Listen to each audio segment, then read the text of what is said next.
Oke,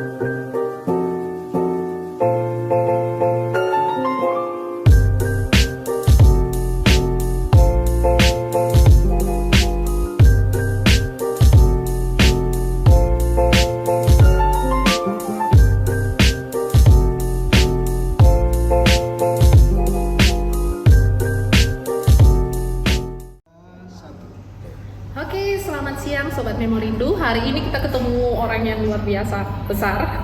Bukan besar badannya ya, tapi luar biasa. Wow, kegiatannya. Dan ini adalah waktu spesial bisa ketemu dengan Bang Jamin Ginting. Lengkapnya Dr. Jamin Ginting MKN. Wow, luar biasa Bang. Apa kabarnya? Baik Arya, Ya. Bang kakak juga sehat-sehat. Sehat Bang, Amin. sehat. Ya. Kegiatannya sehari-hari ngapain aja Bang? Ya tentu kegiatan sehari-hari adalah dosen ya. Dosen hukum PH, juga banyak punya law firm juga kantor sendiri. Ya, dan juga sekarang ya tahu banyak kasus-kasus. Jadi diminta TV untuk bisa kasih pencerahan pendapat gitu ya, masalah hukum pidana dan bicara pidana. Wow, berarti sibuk banget ya akhir-akhir ini, apalagi dengan kasus-kasus yang lagi ngetren nih. Benar. Sekarang. Wow, gimana nih perasaannya ketika menghadapi kasus-kasus baru gitu? Walaupun ya sudahlah abang ahli di bagian itu, tetapi ketika ada new kasus Ya.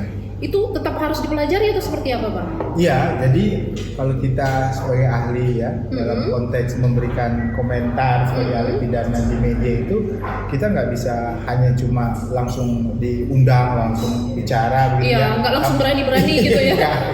Ya pasti basicnya kita sudah punya ilmu kan sebagai dosen dan juga sebagai pengajar, tapi selain itu juga kan kasusnya beda-beda. Nah, contohnya seperti kasus ini, kasus FS Sambo gitu ya, kita harus ikutin juga persidangannya. Kita ikuti persidangannya, lalu kita lihat siapa yang menjadi saksinya, kita pelajari adakah kesalahan ataupun hal-hal yang menurut hakim nggak benar. Nah, kita kasih informasi. Jadi sebenarnya tujuannya supaya memberikan pembelajaran. Jadi kita nggak boleh memihak ya. Kita harus independen. Jadi yang kalau ada yang kurang benar yang diajukan atau ditanyakan hakim, kita komentarin. Atau ada penasihat hukumnya juga, kita kasih komentar juga. Jadi kita benar-benar independen. Iya, benar-benar. Nah, kalau benar-benar independen artinya kita nggak ada beban ya untuk memberitahukan kebenaran. Iya. Nah, pernah nggak di satu case abang merasa berat nih, walaupun itu berat untuk diungkapkan? Pernah nggak ada case-case yang seperti itu? Hampir-hampir nggak ada. Paling contohnya kasus yang dulu ya pernah ada, itu kasus kopi sianida ya, Jessica. Oh iya benar. Iya. Atau juga kasusnya Pak mantan gubernur ya, Pak Ahok ya. Iya. Nah, waktu Pak Ahok memang kita itu agak sedikit takut juga karena waktu sidang-sidang itu kan banyak orang-orang yang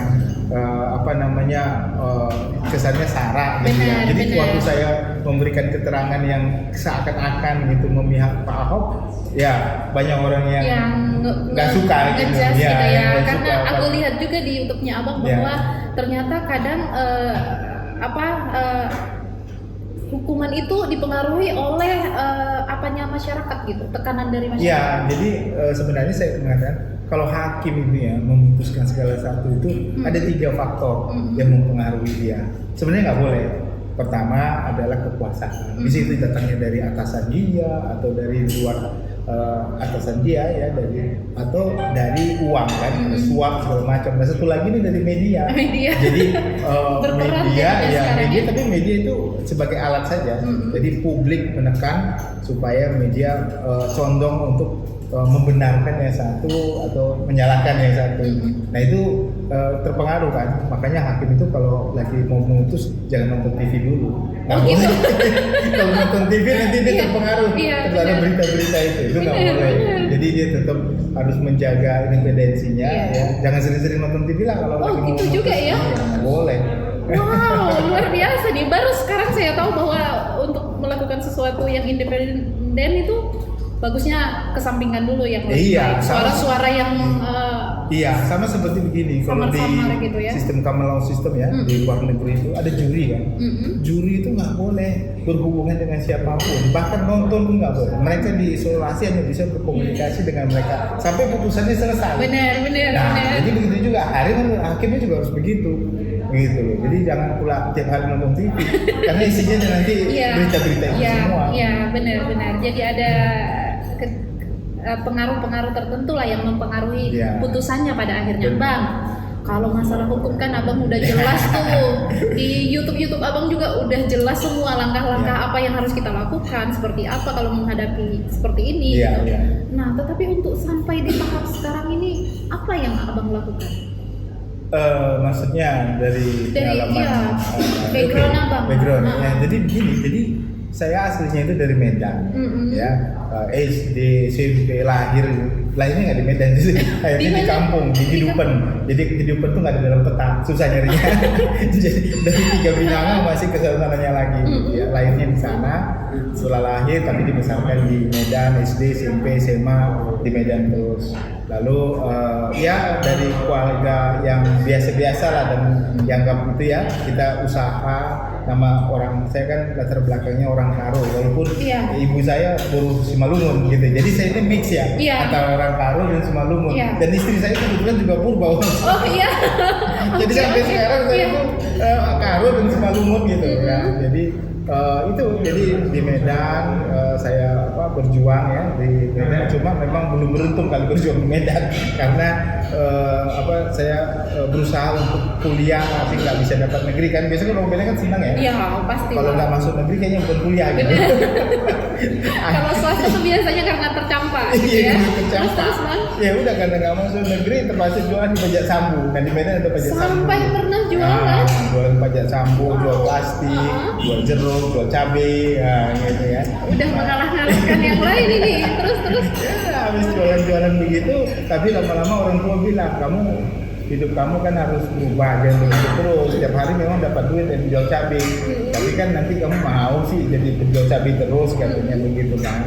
Cobalah sayang kamu katanya. Nah, akhirnya orang tua kita menyuruh kita kursus ya, kursus gitu. Nah, akhirnya kita kursus komputer. Waktu saya ingat tuh namanya apa ya, Yanada lah di Jalan Iskandar Muda ya, punyanya Tenang Malam Karya Almarhum. Nah, habis itu tamat itu kebetulan saya diminta supaya ke Jakarta untuk bekerja sebagai tata usaha karena punya ahli komputer kan, kita suka ngetik begitu. Terus. Iya, di kantor Pak Yan Apul Kirsan atau hukum yang cukup terkenal juga di Jakarta ya. Ya, kemudian masih ada family saya manggil tulang, tulangnya Napul kan dari Mama Apul Kirsan. Ya itu habis di situ kita bekerja selama 3 tahun. Setelah 3 tahun ya sebelumnya akhirnya waktu tahun pertama kita bekerja, habis itu kita punya duit sedikit, kita kuliah lah di Fakultas Hukum di Universitas Agustus di Jakarta. Dan dari situlah saya mulai senang dengan bidang hukum. Tapi latar belakang sebenarnya dulu waktu SMA fisika bukan. Jadi nggak nyambung juga sebenarnya. IPA. Tadinya mau jadi ahli pertanian. Iya. Jadi ahli bidang hama dan penyakit tumbuhan. Tapi ini hama dan penyakit manusia. Iya, jadi akhirnya sekarang dipakai Tuhan luar biasa untuk mengobati hama dan penyakit manusia gitu, khususnya di bidang kriminologi. Iya, benar. Nah itu akhirnya saya bekerja 3 tahun di kantor Nampul. Habis itu saya berpikir saya perlu di bidang pendidikan, artinya saya pindah di UPH ya, di Universitas Harapan.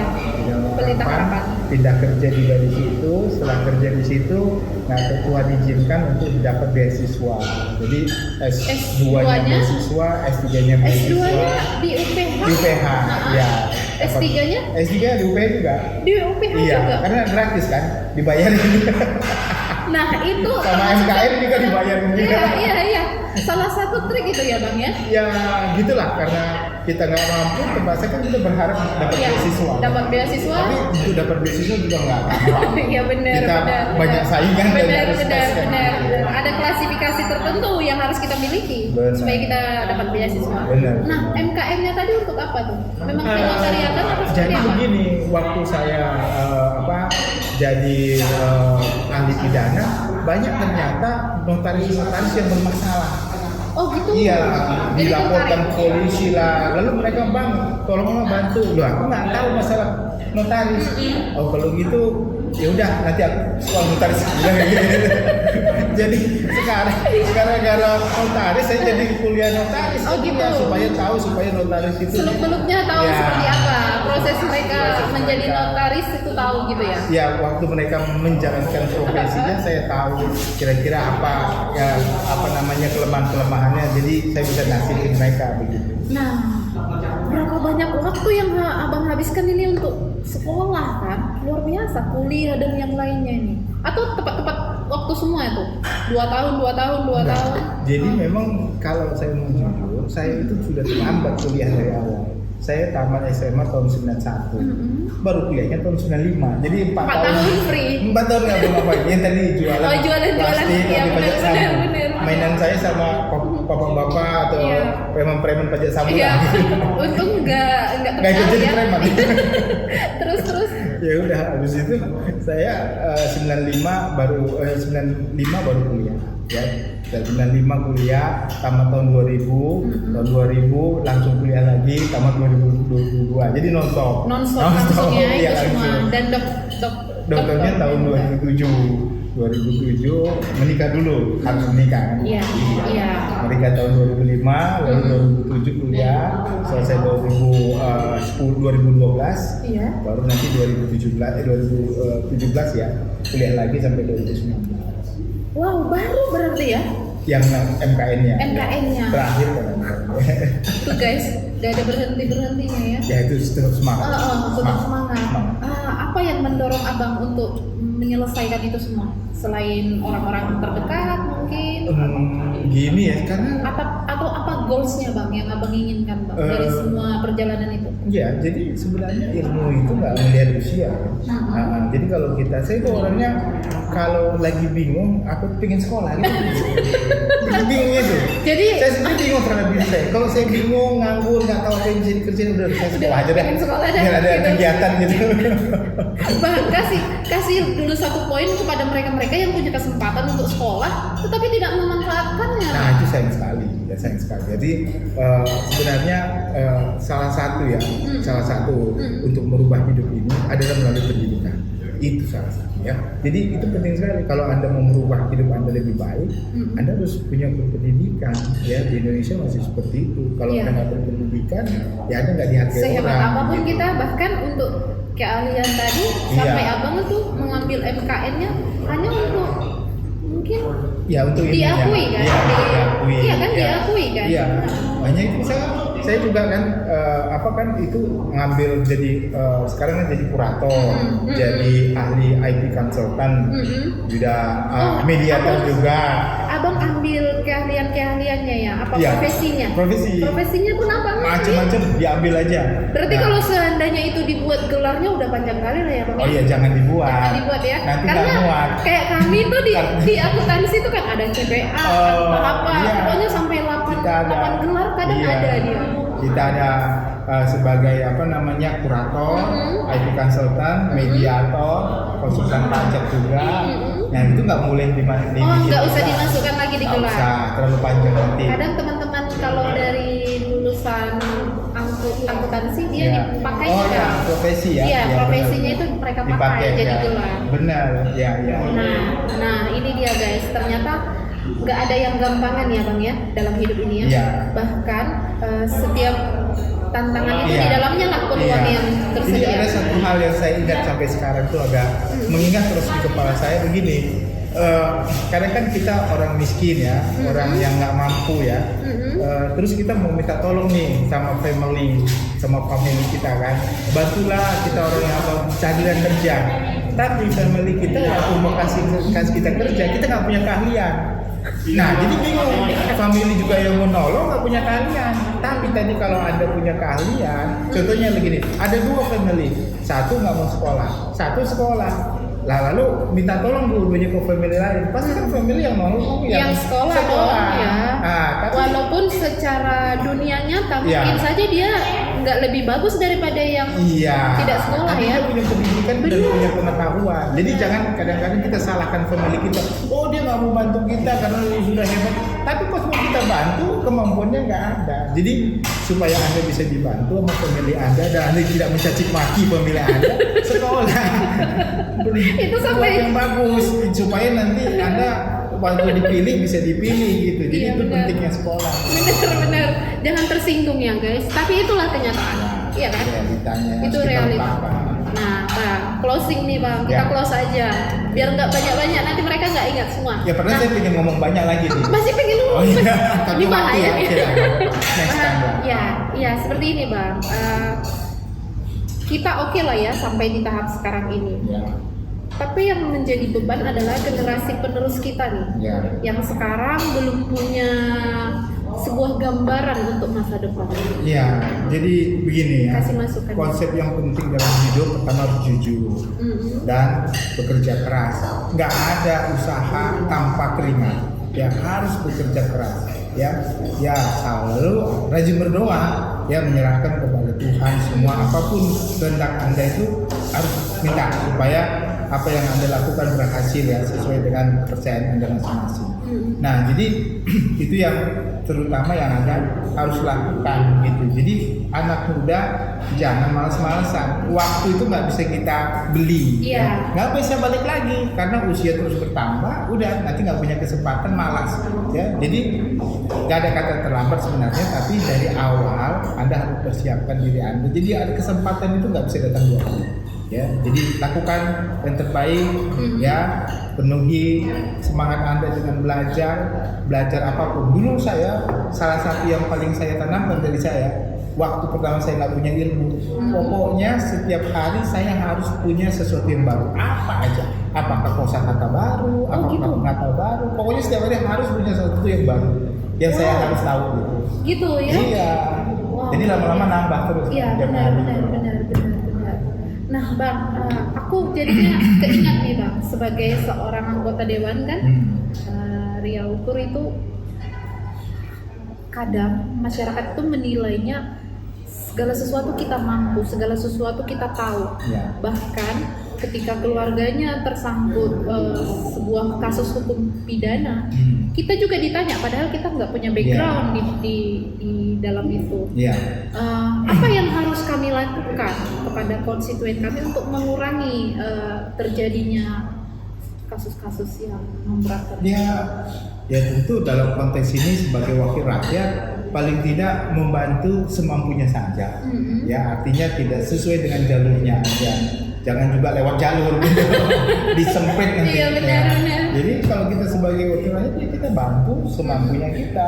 Kalau kita bisa kita kenalin dengan orang yang bisa bantu juga kenalin, begitu kan. Tapi kalau memang nanti dia meminta lebih, contohnya harus ada KKN apa nggak usah. Itu jangan. malah berbahaya. Ya berbahaya. Jadi masyarakat juga harus ngerti. Jadi nggak semua anggota dewan itu selalu menjadi alat dia untuk bisa memenangkan dia atau memperjuangkan hak walaupun dia salah. Jangan. Kalau yang benar bertemu dengan si A, B dan C itu kan salah juga ya. Ya kalau bertemu sih boleh-boleh saja. Iya. Jadi kan untuk bertemu. Tapi mempengaruhi jangan. Ya jangan lah. Kalau bertemu nggak apa-apa, tapi jangan sampai nanti dia melakukan hal lain. Siap Bang. Siap, nanti saya langsung laksanakan. Siap. Di daerah pemilihan saya. Sekali lagi terima kasih. Terima kasih. Bang Jamin Ginting, sehat selalu. Salam buat keluarga. Baik.